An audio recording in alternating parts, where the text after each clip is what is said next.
All right, we are now transitioning from going from passive transport that does not need any energy, and a transport that causes it to go down the concentration gradient, going from high to low.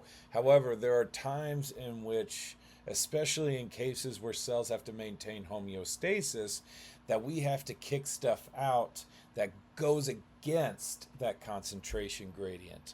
And so when we have to have that situation where we have to go against that concentration gradient, we have what's known as active transport. Now, the big deal with this, and this is something that you want to highlight right here, is this: active transport always requires energy in the form of ATP. Now, things to associate active transport is going to be when the particles go from low to high concentration. Okay, if you kind of thinking about it as, say, a escalator going down, just going down with the escalator, you don't have to move, you don't have to use any energy. It's doing it for you. However, if you were at the bottom of those escalators and you were trying to run against it, well, as you've seen from many YouTube videos of people trying to do it, it takes a great amount of energy. And that's true at the cellular level. So, what kind of molecules are we talking about where we would see active transport being done?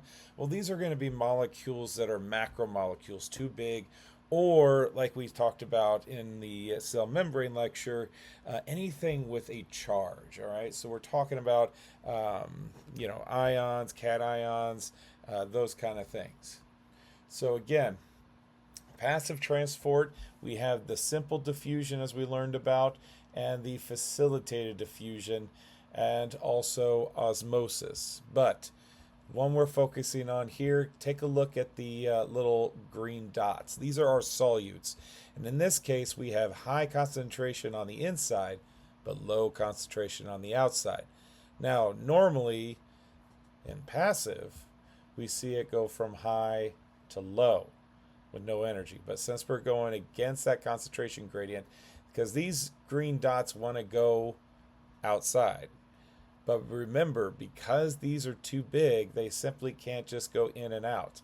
They go through this channel and it remains closed until it gives some sort of energy, or ATP in this case.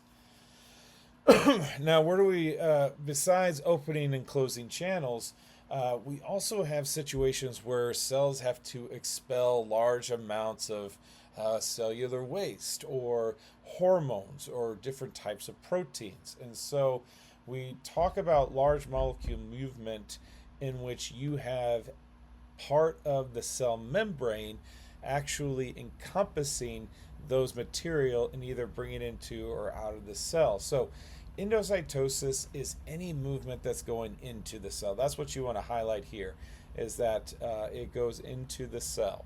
Now, there's two different types we can look at. Phagocytosis is one in which you have a situation in which you have a very big amount of substances being brought in. This could be especially true for things like big macromolecules. Or you have a situation like penocytosis where you're bringing in fluid, or you're bringing in single types of small molecules. And so if we kind of take a look at the picture here, the video, we can see these cells.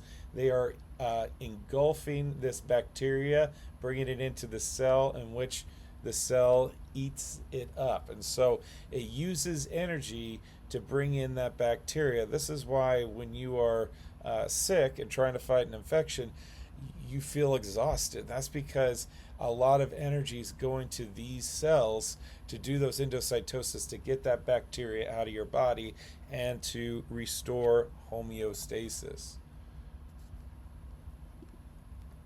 All right, now, and there are, just like as we're going to find out as we go through the year, your cell makes waste just like you make waste.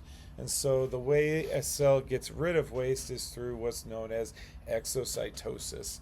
Exo being the Latin prefix for exiting.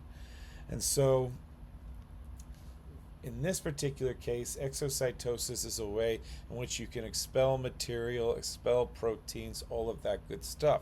So in the Schoology, you're going to find two videos here, the cell membrane exocytosis and endocytosis, and also the sodium potassium pump.